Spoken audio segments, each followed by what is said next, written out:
Hey, बरायबाय गासिखौबो जोंहा दङ दिनै क्लास 9 नि सानखान्थि सोंथि 1.5 बेसेबांनि 1.5 क्वेश्चन नम्बर 2 आरो बिनि सिङाव थानाय रमान नम्बर 3 खौ जोङो दा सल्व खालामगोन जोंखौ मा थिनदों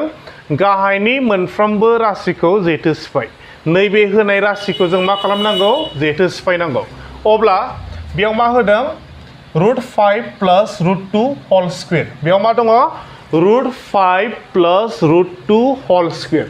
जोङो बेखौ साननानै लानांगौ जे √5 आ जोंना मा a आरो √2 आ मा b होमबा a plus b मा जानानै दङ whole square a plus b whole square जोंना फर्मुलाया मामोनलाय a plus b whole square नि फर्मुलाया a square plus 2ab plus b square जोंना नैबे a plus b whole square आ नैबे जानानै दङ जुदि बेखौ होनानै दङब्ला जों नैबेयाव लिरनांगौ माने महराव लिरगोन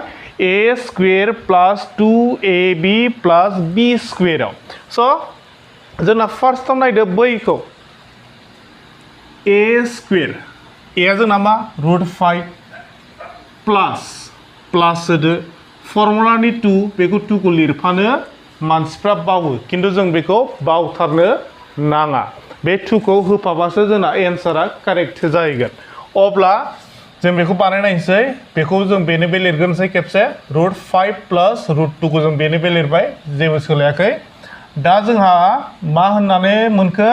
नैबे a नैबे b गेजेराव मा दङ प्लास दङ a plus b whole square नि फर्मुलाया a square plus 2ab plus b square जोङो नैबेयाव लांसै जोङो नैबेनि महराव जोङो बेखौ लिरनोसै स'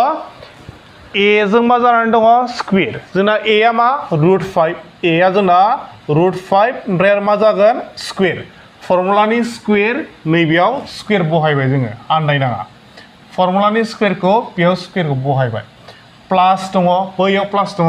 प्लास होबाय नैबे प्लासआ नैबे प्लास फर्मुलानि मा दङ 2 बेखौ बावनाङा 2 खौ लिरदो 2 आ अबेनिफ्राय फैखो होननानै साननाङा जोंना नैबे 2 आ फर्मुलानिसो अब्ला 2 लिरखांबाय दाना जोंनो मा नांगौ a सानजाब मा जानानै दङ ab a आ जोंना मा √5 a आ जोंना √5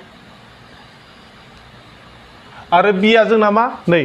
2ab बेयाव मा जादों 2a ल' जानानै दङ b खौ नांबावगौ b आ जोंना मा √2 b आ मा √2 आन्दायदों नामा आन्दायनो नाङा आरो प्लास दङ बेयाव प्लासखौ लिरदो मा दङ b स्क्वेर जोंना b आ अबेमोनलाय नैबे √2 आ b होमबा जों बेयाव √2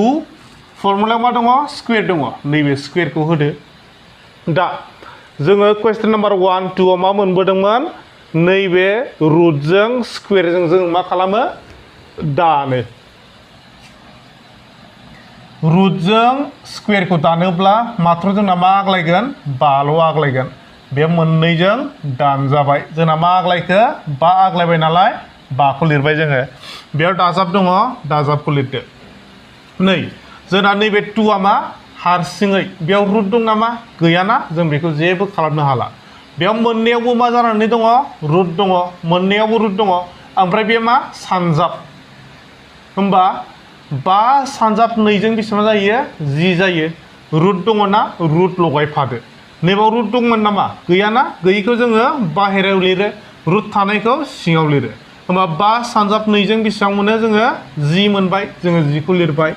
नैबे प्लास फैदोलाय बे प्लासखौ लिरदोलाय दाना नैबावबो रुट दङ बेयाव स्क्वेर दङ रुटजों स्क्वेरजों जों मा खालामोमोनलाय दानोमोन होमबा रुटजों स्क्वेरजों दानोब्ला मा आग्लायखो जोंना मात्र 2 आग्लायबाय 2 आग्लायबाय दाना बेजों जोंना हारसिं जानानै दङ हारसिंखौ जों मा खालामसै दाना नैबे 5 दाजाब दङ ना 5 दाजाब 2 जों बेसेबां जायो जोंना 7 जायो हारसिंखौसो लादों दै 5 सानजाब 2 जों बेसेबां जायो 7 जाबाय नैबेयाव मा दङ आरो दाजाब दङ दाजाबखौ लिरदो बे मा बे हारसिं आग्लायबायना बेखौ बेबायदिनो लिरदो 2 √10 जों बेयाव माबाफोर खालामनो हाबावगोन नामा बेथ' हारसिंसो बिथिं हारसिं गोनां माबाफोर दंबावो नामा जेबो गैला बेयाव 2 जों √10 दङ बेयाव दं नामा अबावबाफोर बेबायदि गैयाना होमब्ला जोंना गैयाब्ला सल्युशना बेनो जागोन आरो गोजोन्थों